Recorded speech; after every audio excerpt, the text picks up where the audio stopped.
ఎన్నికల సమయంలో కూటమి ప్రభుత్వం ఇచ్చినటువంటి సూపర్ 6 పథకాల హామీని అమలు చేయట్లేదంటూ పార్లమెంటు సమావేశాల్లో వైఎస్ఆర్ కాంగ్రెస్ పార్టీ ఎంపీ మిథున్ రెడ్డి ప్రభుత్వాన్ని అయితే ప్రశ్నించడం జరిగింది. సూపర్ 6 పథకాలను ఎప్పుడు అమలు చేస్తారో గడువు సమయం చెప్పాలంటూ కూడా ఈ సందర్భంగా ఎన్డీఏ కూటమి ప్రభుత్వాన్ని వైసీపీ ఎంపీ అయితే క్వశ్చన్ చేయడం జరిగింది. బడ్జెట్ సమావేశాల సందర్భంగా వైఎస్ఆర్ కాంగ్రెస్ పార్టీ ఎంపీ మాట్లాడుతూ పలు విషయాల మీద ఎన్డీఏ కూటమి ప్రభుత్వాన్ని ఏపీలో వాస్తవ పరిస్థితులు ఏ విధంగా ఉన్నాయో పార్లమెంటుకి అయితే వైసీపీ ఎంపీ తెలియజేయడం జరిగింది. కూటమి ప్రభుత్వం అధికారంలో వచ్చిన దగ్గర నుంచి కూడా ఏపీలో కూటమి ప్రభుత్వం వలన కూటమి ప్రభుత్వానికి చెందినటువంటి నాయకులు వైఎస్ఆర్ కాంగ్రెస్ పార్టీ కార్యకర్తల మీద సామాన్య ప్రజానికం మీద దాడులు చేస్తూ ఉన్నారు. రాష్ట్రంలో శాంతి భద్రతలు దెబ్బతిన్నాయి. రాష్ట్రంలో శాంతి భద్రతలు సరిగ్గా లేకపోతే పెట్టుబడులు ఏ విధంగా వస్తాయంటూ కూడా వైసీపీ ఎంపీ అయితే ఎన్డీఏ కూటమి ప్రభుత్వాన్ని ప్రశ్నించడం జరిగింది.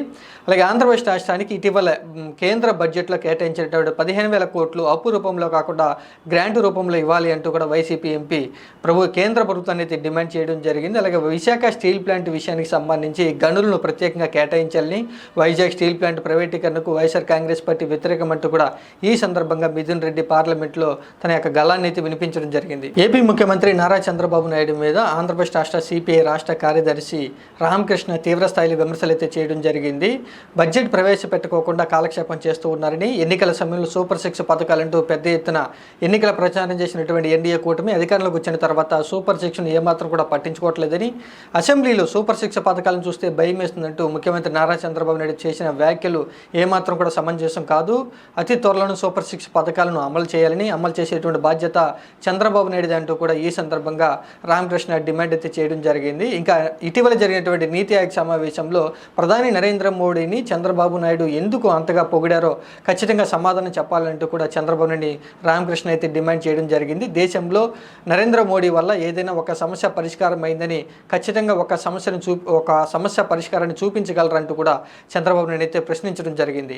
ఇంకా ఏపీకి ఉన్నటువంటి అప్పుల విషయం మీద గందరగోళ పరిస్థితి ఉందని, వాస్తవ పరిస్థితులు తెలియజేయాలంటూ కూడా ఎన్డీఏ కూటమి ప్రభుత్వాన్ని సిపిఐ రాష్ట్ర కార్యదర్శి రామకృష్ణ డిమాండ్ చేయడం జరిగింది. ఆంధ్రప్రదేశ్ రాష్ట్రంలో జనసేన పార్టీ చేపట్టినటువంటి క్రియాశీలక సభ్యత్వ కార్యక్రమం విజయవంతంగా కొనసాగుతున్నట్టు ఆ పార్టీ ముఖ్య నాయకుడు నాగబాబు స్పష్టం చేయడం జరిగింది. ఇప్పటి వరకు కూడా క్రియాశీలక సభ్యత్వాన్ని 10 లక్షల మందికి పైగా తీసుకున్నారని, ప్రతి నియోజకవర్గంలో 5,000 మందికి తగ్గకోకుండా సభ్యత్వాలు తీసుకునే విధంగా జనసేన పార్టీ నాయకులు కార్యకర్తలు కృషి చేయాలంటూ కూడా నాగబాబు పిలుపునైతే ఇవ్వడం జరిగింది. ఈ సందర్భంగానే నాగబాబు అయితే ట్విట్టర్ వేదికగా వైసీపీ పార్టీ అధినేత మాజీ సీఎం వై జగన్మోహన్ రెడ్డి మీద తీవ్రస్థాయిలో విమర్శలు అయితే చేయడం జరిగింది. వై జగన్మోహన్ రెడ్డి మీద జరిగినటువంటి హత్యాయత్నం కేసు, కోడికత్తు కేసుకు సంబంధించి విచారణ వేగవంతం చేయాలని, గతంలో వై జగన్మోహన్ రెడ్డి ముఖ్యమంత్రిగా ఉన్నప్పుడు తీరికలు లేకోకుండా ఉండడం వల్ల ఈ కేసు ముందుకు సాగలేదు కాబట్టి ప్రస్తుతం ఆయన అధికారం దిగిపోయి ప్రస్తుతం కేవలం ఒక ఎమ్మెల్యేగా ఉన్నారు కాబట్టి ఆ కోడికత్తు కేసుకు సంబంధించి విచారణ వేగవంతం చేయాలంటూ కూడా ప్రభుత్వాన్ని నాగబాబు అయితే డిమాండ్ చేయడం జరిగింది. ఈ కేసులో వై జగన్మోహన్ రెడ్డి బాధితుడు కాబట్టి స్వత్వరమే ఆ కేసును విచారణ చేసి ఆయనకి న్యాయం చేయాలంటూ కూడా ముఖ్యమంత్రి నారా చంద్రబాబు నాయుడు, డిప్యూటీ సీఎం పవన్ కళ్యాణ్, హోంమంత్రి అనితకి అయితే నాగబాబు కోరడం జరిగింది. వైఎస్ విజయమ్మ, జేసీ ప్రభాకర్ రెడ్డి మధ్య జరిగినటువంటి భేటీ గురించి ఏపీ రాజకీయాల్లో సర్వత్రా తీవ్ర స్థాయిలో చర్చ జరుగుతున్న నేపథ్యంలో జేసీ ప్రభాకర్ రెడ్డి ఈ భేటీ గురించి కొంత క్లారిటీ అయితే ఇవ్వడం జరిగింది. ఇది రాజకీయ పరమైనటువంటి భేటీ కాదు. ఒక హాస్పిటల్లో వైఎస్ విజయమ్మ వెయిటింగ్ హాల్లో ఉన్నప్పుడు నేను అకస్మాత్తుగా అక్కడ ఎదురైనటువంటి నేపథ్యంలో ఇది యోగక్షేమాలు అడిగి తెలుసుకునేందుకే జరిగినటువంటి భేటీ తప్ప మా ఇద్దరి మధ్య ఎటువంటి రాజకీయ పరమైనటువంటి అంశాలు చర్చకు రాలేదంటూ కూడా ఒక క్లారిటీ అయితే ఇవ్వడం జరిగింది. ఎప్పుడైతే ఈ రోజున హైదరాబాద్లో జేసీ ప్రభాకర్ రెడ్డి, వైఎస్ విజయమ్మ లోటస్ పండ్లో వారి నివాసంలో భేటీ జరిగిందంటూ కూడా పెద్ద ఎత్తున సోషల్ మీడియాలో ఫోటోలు అయితే వైరల్ అవుతున్నాయి. పెద్ద ఎత్తున చర్చలు అయితే జరుగుతున్న నేపథ్యంలో ఒక హాస్పిటల్లో అకస్మాత్తుగా ఈ భేటీ జరిగింది తప్ప ఆ ప్లాన్ ప్రకారం, రాజకీయ ప్రకారం జరిగినటువంటి భేటీ కాదు అంటూ కూడా జేసీ ప్రభాకర్ రెడ్డి ఒక క్లారిటీ అయితే ఇవ్వడం జరిగింది. ఏపీ ముఖ్యమంత్రి నారా చంద్రబాబు నాయుడు రైతులకు సంబంధించి మరొక కీలక నిర్ణయం అయితే తీసుకోవడం జరిగింది. ఈ రోజున రెవెన్యూ శాఖ సమీక్ష సమావేశంలో కీలక నిర్ణయం తీసుకోవడంతో పాటు ఉన్నతాధికారులు కూడా ఆదేశాలు జారీ చేస్తూ వెంటనే అమల్లోకి తీసుకురావాలంటూ కూడా స్పష్టమైనటువంటి ఆదేశాలు అయితే ఇవ్వడం జరిగింది. గతంలో వైఎస్ఆర్ కాంగ్రెస్ పార్టీ ప్రభుత్వ హయాంలో రైతులకు సంబంధించి పొలాల పట్టాదారు పాస్ పుస్తకాలన్నింటిని కూడా రద్దు చేయడం జరిగింది. గతంలో వై జగన్మోహన్ రెడ్డి ముఖ్యమంత్రిగా ఉన్నప్పుడు పట్టాదారు పాస్ పుస్తకాల మీద వై జగన్మోహన్ రెడ్డి ఆ ఫోటోని అయితే ముద్రించడం జరిగింది. ఎన్నికల సమయంలో ఆ పాస్ పుస్తకాలన్నింటిని కూడా రద్దు చేసి ఆంధ్రప్రదేశ్ రాష్ట్ర ప్రభుత్వ రాజముద్రతో కొత్త పాస్ పుస్తకాలు జారీ చేస్తానంటూ కూడా ఎన్నికల సమయంలో నారా చంద్రబాబు నాయుడు హామీ ఇవ్వడం జరిగింది. ఆ హామీని నెరవేరుస్తూ కూడా తాజాగా పట్టాదారు పాస్ పుస్తకాలన్నింటిని కూడా కొత్తగా ముద్రించి ఇవ్వాలని, వై జగన్మోహన్ రెడ్డి ఫోటోను తీసివేసి ఆంధ్రప్రదేశ్ రాష్ట్ర ప్రభుత్వ రాజముద్రను వేసి ఇవ్వాలంటూ కూడా ఆదేశాలు ఆదేశాలు జారీ చేయడం జరిగింది. ఇక గతంలో జరిగినటువంటి భూ సర్వేకి సంబంధించి కూడా పొలాలలో వైఎస్ జగన్మోహన్ రెడ్డి ఫోటోతో ఉన్నటువంటి సర్వే రాళ్లన్నింటిని కూడా ఏ విధంగా ఉపయోగించాలి అనేటువంటి విషయం గురించి ప్రభుత్వ అధికారులు ఆలోచన చేయాలని, గతంలో వైఎస్ జగన్మోహన్ రెడ్డి కోట్ల రూపాయలతో సర్వే రాళ్లలో తన బొమ్మను ముద్రించుకుని సర్వే రాళ్లు పాతారు కాబట్టి వాటిని ఏ విధంగా ఉపయోగించుకోవాలి అనేటువంటి విషయం గురించి ఆలోచన చేయాలని, మార్గదర్శకాలు రూపొందించాలంటూ కూడా ముఖ్యమంత్రి నారా చంద్రబాబు నాయుడు రెవెన్యూ శాఖకు ఆదేశాలు అయితే జారీ చేయడం జరిగింది. వైసీపీ అధినేత ఏపీ మాజీ సీఎం వైఎస్ జగన్మోహన్ రెడ్డి ప్రజా దర్బార్ కార్యక్రమాన్ని ప్రారంభించేందుకు ఏర్పాట్లు చేస్తున్నట్లుగా తెలుస్తుంది. గతంలోనే వైసీపీ పార్టీ ప్రజా దర్బార్ కార్యక్రమం ప్రారంభం కాబోతుంది. వైఎస్ జగన్మోహన్ రెడ్డి సామాన్య ప్రజానీకం, వైఎస్ఆర్ కాంగ్రెస్ పార్టీ కార్యకర్తలతో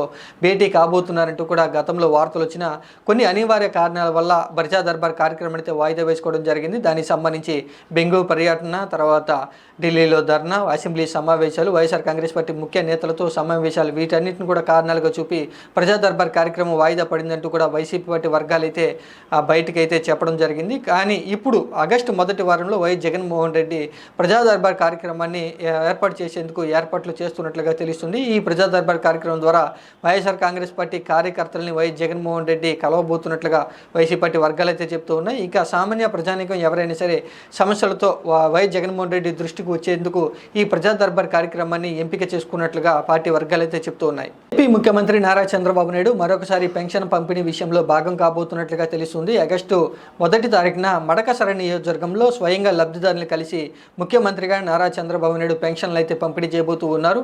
జూలై 1వ తారీఖున మంగళగిరి నియోజకవర్గంలో సామాన్య ప్రజానీకం లబ్ధిదారులతో కలిసి నారా చంద్రబాబు నాయుడు పెన్షన్లు అయితే పంపిణీ చేయడం జరిగింది. మరొకసారి పెన్షన్ల పంపిణీ విషయంలో ముఖ్యమంత్రిగా నారా చంద్రబాబు నాయుడు భాగం కాబోతూ ఉన్నారు.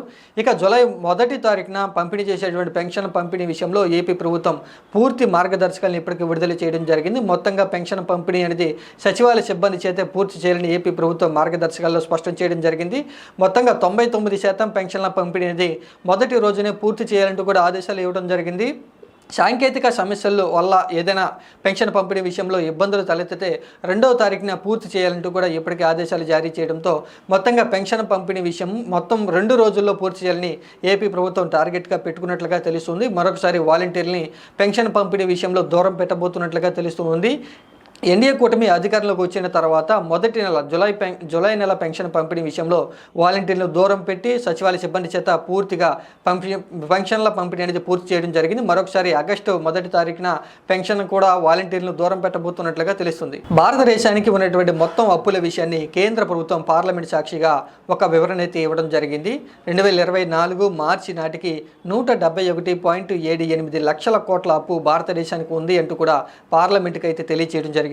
2024-2025 నాటికి భారతదేశ మొత్తం అప్పు 185 లక్షల కోట్లకు చేరే అవకాశం ఉంది అంటూ కూడా కేంద్ర ప్రభుత్వం ఒక పూర్తి వివరణ అయితే పార్లమెంటుకు సమర్పించడం జరిగింది. ఇక ఆంధ్రప్రదేశ్ రాష్ట్రానికి సంబంధించి కూడా ఏపీలో ఉన్నటువంటి 7 వెనుకబడిన జిల్లాలకు నీతి ఆయోగ్ కొన్ని సిఫార్సులు చేసిందని, ఆ సిఫార్సుల ప్రకారం మొత్తంగా 2100 కోట్ల కేటాయించాలంటూ కూడా నీతి ఆయోగ్ సిఫార్సు చేసిందని, ఒక్కొక్క జిల్లాకు 300 కోట్ల కేటాయించాలని ఇప్పటికే నివేదిక ఇవ్వగా ఆంధ్రప్రదేశ్ రాష్ట్రంలో వెనుకబడిన జిల్లాలకు మొత్తంగా 1700 కోట్ల పైచలకు కోట్లను ఇప్పటికే కేటాయించమని, మిగిలినటువంటి సాయాన్ని అతి త్వరలోనే కేటాయిస్తామంటూ కూడా కేంద్ర ప్రభుత్వం ఏపీకి సంబంధించి కూడా ఒక క్లారిటీ అయితే ఇవ్వడం జరిగింది. మదనపల్లె సబ్ కలెక్టర్ ఆఫీస్లో ఫైల్స్ దగ్ధం కేసుకు సంబంధించి రాష్ట్ర ప్రభుత్వం బాధ్యులను గుర్తించి చర్యలైతే తీసుకుంటుంది. మొత్తంగా 3 ప్రభుత్వ అధికారులని ప్రస్తుతం సస్పెండ్ చేస్తూ కూడా ఉత్తర్వులు అయితే జారీ చేయడం జరిగింది. మదనపల్లె ప్రస్తుతం ఉన్నటువంటి ఆర్డీఓ, మాజీ ఆర్డీఓ ఆఫీసుకి సంబంధించి కూడా సీనియర్ అసిస్టెంట్ను ఉత్తర్వులు జారీ చేస్తూ కూడా తాజాగా ప్రభుత్వం ఉత్తర్వులు అయితే జారీ చేయడం జరిగింది. మొత్తంగా ఈ మదనపల్లి సబ్ కలెక్టర్ ఆఫీసులో ఫైల్స్ దగ్ధం కేసులో కుట్రకోణం దాగి ఉంది అంటూ కూడా రాష్ట్ర ప్రభుత్వం మొదటి నుంచి కూడా భావిస్తూ ఉంది. ప్రస్తుతాన్ని ఆ కేసును దర్యాప్తు చేసినటువంటి సిసోడియా కూడా కొన్ని కీలకమైనటువంటి వ్యాఖ్యలు చేస్తూ ఈ ఘటన వెనుక ఖచ్చితంగా కుట్రకోణం దాగి ఉంది. మాజీ ఆర్డీఓ ఘటన జరగక ముందు ఒకరోజు ఆఫీసుకు వచ్చారని, ఆఫీసులో 7 లీటర్ల డీజిల్ ఎందుకు అక్కడ పెట్టారు అనే విషయం గురించి ఆరా తీస్తూ మొత్తంగా ఇది షార్ట్ సర్క్యూట్ వల్ల జరిగినటువంటి విషయం కాదు, ఖచ్చితంగా కుట్రకోణం దాగి ఉంది అనేటువంటి విషయం మీదే దర్యాప్తు చేస్తున్నాం. దానికి సంబంధించి కూడా బాధ్యుల్ని గుర్తిస్తూ ఉన్నాం, చర్యలు తీసుకుంటున్నామంటూ కూడా సిసోడియా ఈ సందర్భంగా వెల్లడించడం జరిగింది. వైఎస్ఆర్ కాంగ్రెస్ పార్టీ తన మీద చేసినటువంటి విమర్శలకు ఏపీ కాంగ్రెస్ పార్టీ అధ్యక్షులు వైఎస్ షర్మిల తీవ్ర స్థాయిలో ఒక సమాధానం అయితే ఇవ్వడం జరిగింది. యాక్చువల్గా ఒక సుదీర్ఘ పోస్ట్ పెడుతూ కూడా వైఎస్ఆర్ కాంగ్రెస్ పార్టీని, వైఎస్ జగన్మోహన్ రెడ్డిని టార్గెట్గా తీవ్ర ఘాటు విమర్శలు అయితే చేయడం జరిగింది. అసెంబ్లీకి పోయి చంద్రబాబు నాయుడిని విమర్శించండి కానీ నేను సలహా ఇస్తే తిరిగి నన్నే వైఎస్ఆర్ కాంగ్రెస్ పార్టీ సోషల్ మీడియాలో పోస్టులు పెడుతూ విమర్శలు గుప్పిస్తున్నారంటూ కూడా వైఎస్ఆర్ కాంగ్రెస్ పార్టీ మీద తీవ్ర విమర్శలు చేస్తూ వైఎస్ జగన్మోహన్ రెడ్డి టార్గెట్గా వైఎస్ జగన్మోహన్ రెడ్డి అసెంబ్లీకి వెళ్ళి చంద్రబాబు నాయుడిని పోరాటం చేసే అవకాశం వచ్చినా కూడా ఏమాత్రం కూడా ధైర్యం లేకుండా మీడియా పాయింట్ ద్వారా ప్రెస్ మీట్లు పెట్టే సరిపెట్టుకుంటున్నారు. దీనికి సంబంధించే కదా నేను సలహా ఇచ్చింది, అయినా తిరిగి నన్నే విమర్శలు గుప్పిస్తున్నారంటూ కూడా వైసీపీ పార్టీ టార్గెట్గా విమర్శలు అయితే చేయడం జరిగింది. వైఎస్ జగన్మోహన్ రెడ్డిని మ్యూజియంలో పెట్టాలని, ముఖంలో అద్దం చూసుకోవాలంటూ సలహా ఇచ్చింది ఇందుకే కదా అంటూ కూడా మరొకసారి వైఎస్ జగన్మోహన్ రెడ్డి టార్గెట్గా విమర్శలు చేస్తూనే వైఎస్ జగన్మోహన్ రెడ్డికి అద్దంలో ముఖం చూసుకున్నప్పుడు చంద్రబాబు నాయుడే గుర్తుకొస్తున్నారంటూ కూడా వ్యంగ్యంగా విమర్శలు అయితే చేయడం జరిగింది. గతంలో వైఎస్ జగన్మోహన్ రెడ్డి అధికారంలో ఉన్నప్పుడు ఎన్టీఆర్ విగ్రహాలని కూల్చివేత చేయకోకుండా ఉంటే బాగుండేదని, అప్పుడు మీరు ఎన్టీఆర్ విగ్రహాలను కూల్చివేశారు కాబట్టి ఇప్పుడు ఎన్డీఏ కూటమి అధికారంలో వచ్చిన తర్వాత వైఎస్ఆర్ విగ్రహాలను కూల్చివేస్తున్నారంటూ కూడా ఈ సందర్భంగా వైఎస్ జగన్మోహన్ రెడ్డి మీద, వైసీపీ పార్టీ మీద, వైఎస్ఆర్ విగ్రహాల కూల్చివేత విషయం మీద వైఎస్ షర్మిల ఒక స్పష్టత అయితే ఇవ్వడం జరిగింది. ఎన్డీఏ కూటమి ప్రభుత్వం అధికారంలో వచ్చిన తర్వాత వైఎస్ఆర్ విగ్రహాలను కూల్చివేస్తుంటే నేనే వార్నింగ్ ఇచ్చాను, నేనే రోడ్ల మీదకి వచ్చి ధర్నా చేస్తానని విషయాన్ని ఆమె మరొకసారి అయితే గుర్తు చేయడం జరిగింది. వైఎస్ఆర్ కాంగ్రెస్ పార్టీ వైఎస్ఆర్ యొక్క పేరును రాజకీయ అవసరాలకి వాడుకుంటున్నారు తప్ప వైఎస్ఆర్ యొక్క పోరాట పటిమ ఏమాత్రం కూడా వైఎస్ జగన్మోహన్ రెడ్డిలో లేదు అంటూ కూడా ఈ సందర్భంగా వైఎస్ జగన్మోహన్ రెడ్డిని విమర్శలు చేస్తూనే వైఎస్ఆర్కి యొక్క మరొక కొత్త నిర్వచనం అయితే ఇవ్వడం జరిగింది. వైఎస్ఆర్ కాంగ్రెస్ పార్టీ వైఎస్ఆర్ అంటే వై అంటే వైవి సుబ్బారెడ్డి, ఎస్ అంటే సాయిరెడ్డి, ఆర్ అంటే రామకృష్ణ అనేటువంటి మరొక సరికొత్త నిర్వచనాన్ని వైఎస్ షర్మిల వైఎస్ఆర్ అనే యొక్క పేరుకి ఇవ్వటం జరిగింది.